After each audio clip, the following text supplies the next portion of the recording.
김한식의 레디메이드 인생 세 번째 시간입니다. 편지의 요건은 피의 아들에 관한 것이다.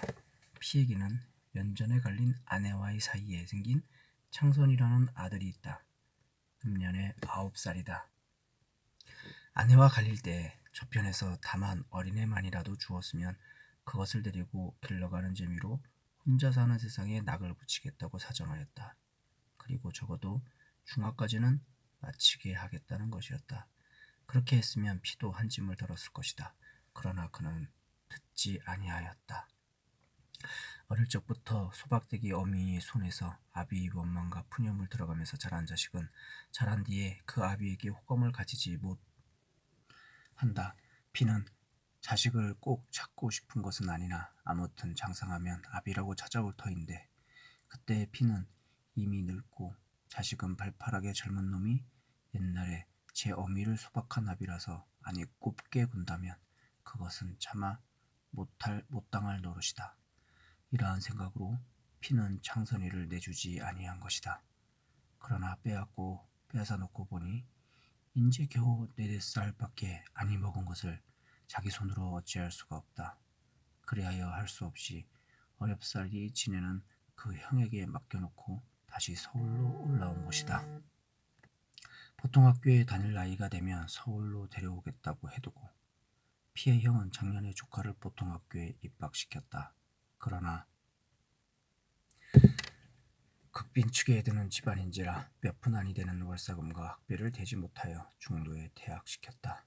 애초에 입학시킬 상의로 피에게 편지를 했을 때에 피는 공부 같은 것은 시켜봤자 소용이 없으니 차라리 뼈가 보드라운 때부터 생일을 시키라고 하였다.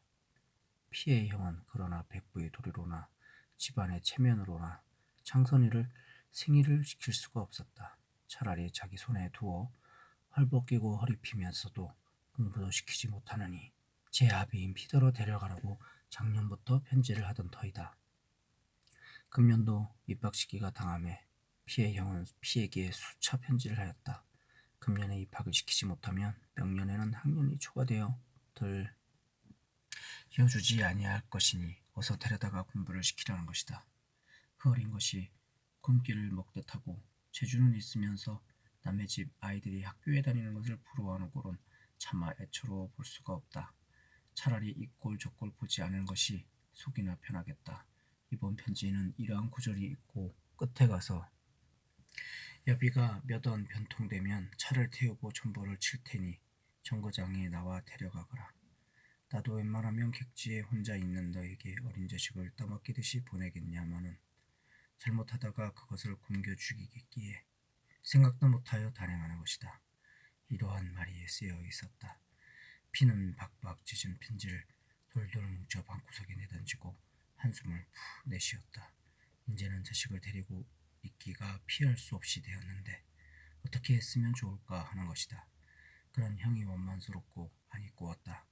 굳이 제 아비를 따라 보낸다는 것이 아니라 부득부득 공부를 시키라는 것 때문이다. 기양 서울로 보내나 시골서 데리고 있으나 고생시키기는 일반이니 차라리 시골서 일찍부터 생일이나 시켰으면 피에게는 여러 가지로 좋을 것이었다.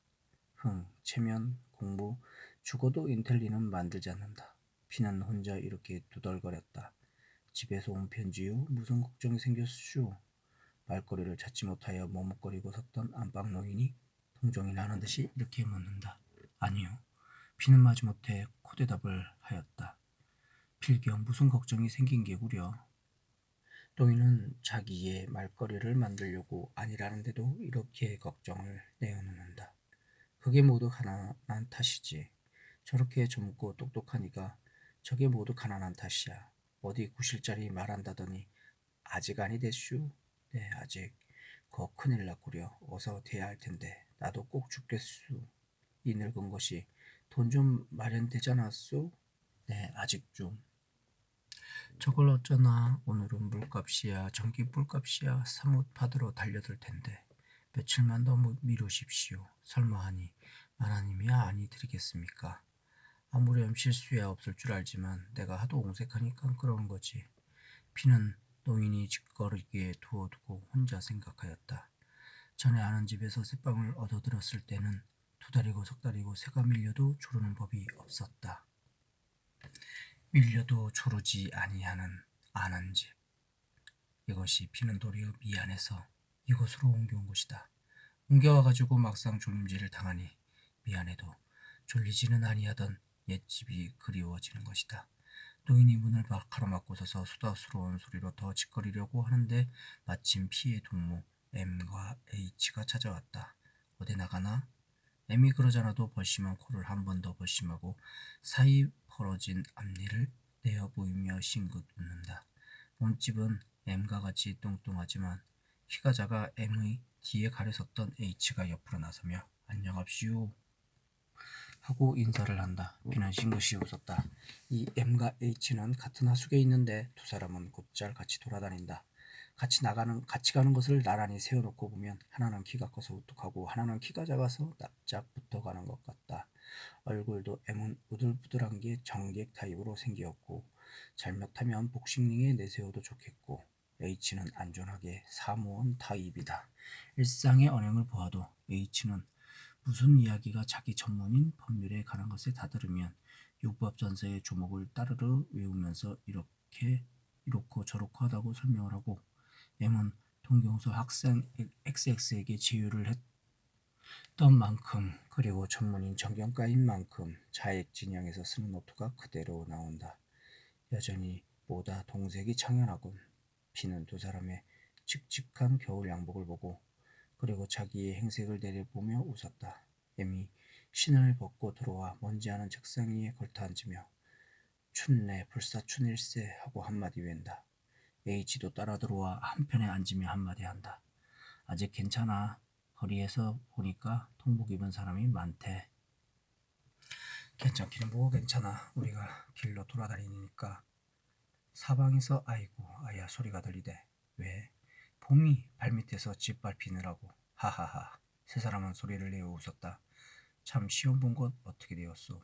B는 H가 일전에 총독부에서 본 교원 채용 시험을 생각하고 물어보았다. 말도 마시오. 이제는 꼭 들어앉아 공부나 해가지고 변호사 시험이나 치겠소. 사람이 별로 변동성도 없고 그렇다고 여기저기 반영도 없어 취직이 여의하게 되지 못하는 것을 볼 때 B는 가엾은 생각이 늘 들곤 하였다. 가만히 있게 어서 변호사 시험만 패스하게. 그러면 이제 내가 100만원짜리 주식회사를 조직해가지고 자네를 법률 고문으로 모셔옴세. 이것은 M이 늘 농삼아 하는 농담이다.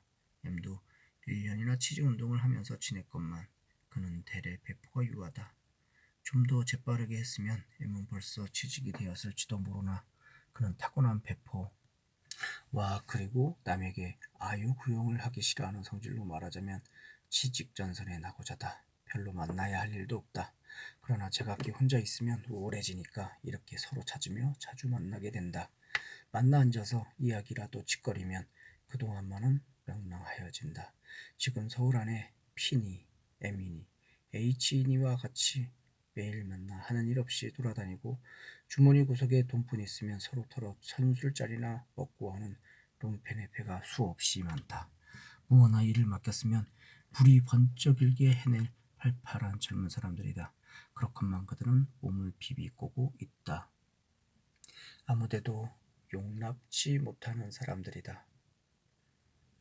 XX적 XX에서 그들을 불러들이기에는 XX적 XX의 주관적 정세가 너무도 미약하다. 그것은 그들의 몇 부분이 동경서 학생으로 있을 시절에는 그곳에서 활발하게 머무를 계속하던 것이 조선에 나오면서 탈리되는 것으로 보아 그러한 해석을 내리지 아니할 수가 없다. 그렇다고 부르주아지의 기성문학 기관에 들어가자니 그곳에서는 수요를 찾지 아니한다. 레디메이드로 된 존재들이니 아무 때라도 저편에서 필요해야만 몇씩 사들여간다. M이 막고를 꺼내놓고 붙여문다. P는 포켓 속에 들어있는 혜태를 차마 내놓기가 낯이 따가워 M의 막고를 집어당겼다. P는 설명을 시작한다. P 자신 그러한 장난 비슷한 공상은 하면서 일단 해보라고 하면 주저할 것이지만 어쨌거나 그랬으면 통쾌하리라는 것이다. 먼저 경무국에 들어가서 아주 까놓고 이야기를 한단 말이야.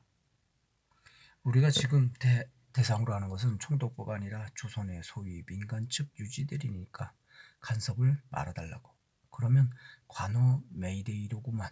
그래, 간호도 좋아. 그래가지고는 거기에다가는 뭐라고 쓰느냐 하면 우리에게 향학열을 고취한 놈이 누구냐. 어때? 좋지. 인텔리에게 직업을 대라. 이렇게 노래를 지어 부르거든. 유지와 명사의 가면을 박탈시키라고. 한 몇십 명이 그렇게 데모를 한단 말이야. 하하하. M은 이렇게 웃고 H는 시원찮은 핀잔을 준다. 듣거럽소 여보. 아 글쎄 멀끔멀끔한 양복쟁이들이 종로 내거리로 길을 받고 그렇게 다녀봐. 애들이 와서 나 광고지 한 장 주 하잖나. 하하 허. 창밖에서 냉이 장수가 싸구려 소리를 외치고 지나간다. M이 그에 더 응하여 이크 봄 덤핑하는구나. 경제학자라 다르군. 참 우리 하숙에서는 채소를 좀 먹여주어야지. 밥값을 잘 내보지. 그도 그렇지만 나는 석 달치 밀렸네. 나도 그렇게 될걸. 그러니까 나처럼 이렇게 아파트 생활을 해요. 이것은 피해 말이다. 아파트라고 말해놓고 서글퍼서 허허 웃었다. 조선식 아파트. 그렇지만 우리가 아파트 생활을 했다면 아마 두어 달 전에 굶어 죽었을걸. 나도 돈을 보면 초면 인사를 해야 되겠네. 본지가 하도 오래라서 낯을 잊었어. 여보게 하고 애미 의젓하게 H를 달군다. 동공양한 지 오래됐다지. 존수가 있네. 뭐 자네 책 좀 삼사쿠락부에 보내세. 싫어이. 자네 돈 구경하고 나서 그놈으로 한 잔 먹고 한 잔말이 났으니 말이지. 요즘 같으면 술이나 실컷 먹고 주정이라도 했으면 속이 시원하겠네.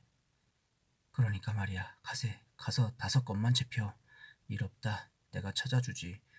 정말이야. 시려. 최만식의 레디메이드 인생 3번째 시간이었습니다.